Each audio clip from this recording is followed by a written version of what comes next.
All right, I want to walk through this play. Dallas Cowboys, pick 6 by Dak Prescott. I've heard a bunch of people say a bunch of different things about bad read by Dak. I don't know what he was thinking on this play. Well, I want to walk you through what I would think on this play. So here's what the play is. It's what I call combo on the bottom. So it's a combination slant inside route with a flat route. Okay, that's what we get on the bottom. On the top, this is a play that we call spout.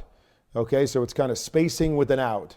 So it's an out, chase, release. Okay, so the way I teach it is you're in a tight alignment. The corner is going to be outside of you in just about every look that you're going to get. So you need to chase your alignment, chase your initial alignment, chase the outside number of that corner because I need you to get to his outside number. You get to his outside number, and now I have a chance to complete this ball as a quarterback. So spout, it's an out with spacing, okay? So now, or with spot routes in my offense. So a spot route right here, the first guy is going 5 yards deep, 5 yards inside. The next guy is coming off of him and running a hook 5 yards deep, and now he's going outside, but it's really based on the spacing. So we're getting an out and then a spot route and another spot route to the front side. All right, so in my playbook, how do I read this? Okay, so I love the combination down here on the bottom. But this play is designed for when, it's really designed for when I have a middle closed look. Okay, so middle closed look, what does that mean? That would mean that we would get one safety high, but that would mean that this safety is not there. Okay, so if that safety is not there, what it means is I've got a corner that's going to be, responsible for the deep area of the field, and I've got one linebacker to that side. So that one linebacker can either widen to cover the flat, which gives me the slant back behind him, or he can hold his position inside, and if he holds his position inside, then there's nobody left to cover the flat, and I throw the flat. When I don't like this play is anytime I get a safety to that side. So initially, look at this look, okay? So initially this look right there on the snap says there's a great chance that I have cover 2 right here. This safety playing high over the top, this corner playing down in the flat, and this linebacker holding right here in the hook area. So if that's the case, I don't like this play, right? Because this linebacker is sitting right there to take the slant. This corner is sitting outside to take the flat, and I've got nothing to that side. So if I get a too high safety in this particular look, I'm definitely not throwing this side. I'm not reading this side because they're in a position to cover it. Okay, we get a safety to that side as we have right here. The other possibility besides cover 2, even though this looks a lot like cover 2, is that this corner could end up playing off, and they could be playing quarters, meaning these 4 DBs each have a quarter of the deep area of the field, and so we've got that cover 4 look right there. Okay, if we have the cover 4 look and that corner is playing off, that means this guy's responsibility now is to match to the back. Okay, so if the back goes to the flat, he's going to chase the back to the flat. He's going to match to him, and he's going to cover him. So initially, you would make that the assumption that, well, if he's going to chase to the flat, then I've got a great chance for this slant back behind it against quarters.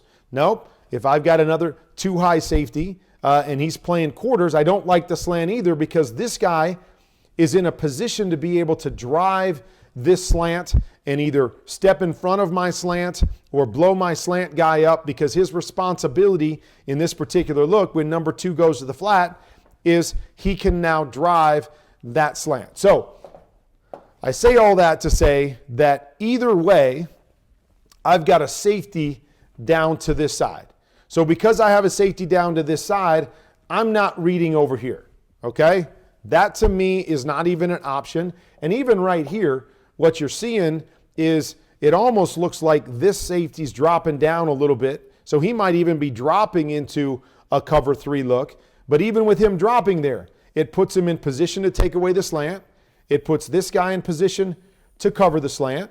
And now we don't really have great options over here. Now, one of the options is, well, maybe this guy, can out leverage the linebacker right there and we could throw it. Yes, that's a possibility, but you don't like to only bank on that if that's your only option. You see this safety's right here, so it's a tough throw to the slant, to that side. So I don't like this backside throw. Some people might say, hey, I'm going to throw this backside, whatever. I think this guy's going to stay high. I don't like this because of the initial look that I've got a too high safety over there, whether it's quarters or two. This is not the play that I like against that. I want it when I want everybody else off. I don't want anybody in the throwing lane of the slant, and I can read inside out off of that outside linebacker. So with all that being said, I'm back to the top on this throw anyways.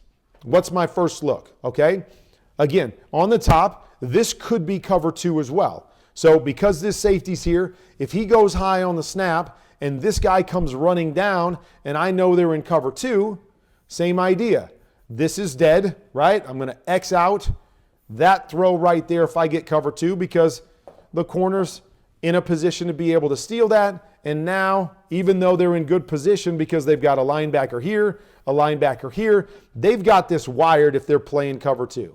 But I'm going to come out and we say as quarterbacks, you always got to verify what they're doing. So as I come out to read this, the thing that I'm looking at is this guy right here. He's in a cushion of about 10 yards on a 6-yard out. So my initial thought is I've got a chance to throw that quick out on this particular play. He's sitting outside. Yes, he's sitting outside. He's always going to be sitting outside with this kind of alignment. When I'm in a tight alignment, he's going to be sitting outside. He won't ever come inside because it leaves too much space out there. So I already know he's going to be outside. We've got a chase to get to his outside number, and I've got a chance on this particular play. So Dak comes back, and that's what he's thinking. He's saying to himself, well, this guy's softened up. He backed up on the snap. Great. I got what I want. Now, if this guy goes flying out there to cover the quick out, then I've got this guy in a bind with these 2 hook players. That guy's not moving fast enough, so he's saying to himself, I'm throwing the quick out. And even right now, the ball's coming out of his hands, and we've got a cushion of about 4 to 5 yards on this quick out. In my opinion, there is absolutely nothing wrong with this decision. I like the timing. I like the way the ball's coming out.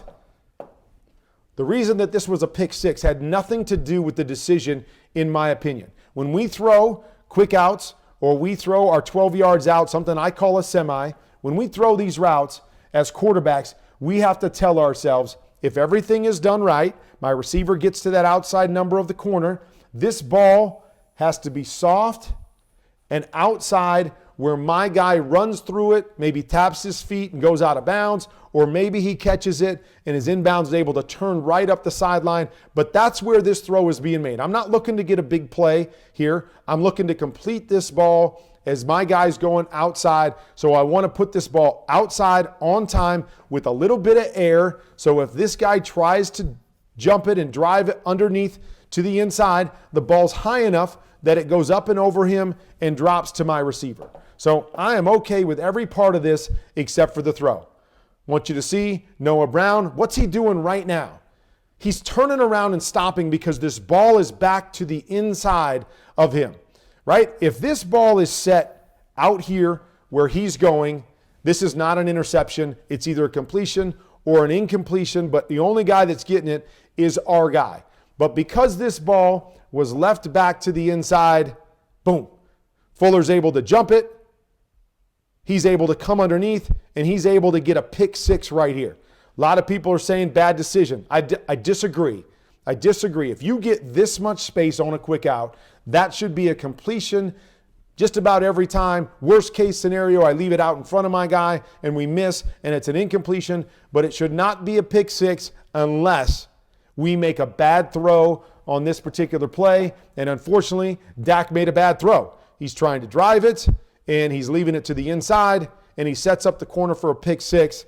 But that's how I would read it. A lot of people saying, I wouldn't have gone there. I would have moved on. I would have looked somewhere else. I fully agree with what Dak is doing big picture-wise and why he's starting there with the read and even why he's making that throw. Just need Dak to set and make the right kind of throw here where we're getting a completion and not losing 6 points.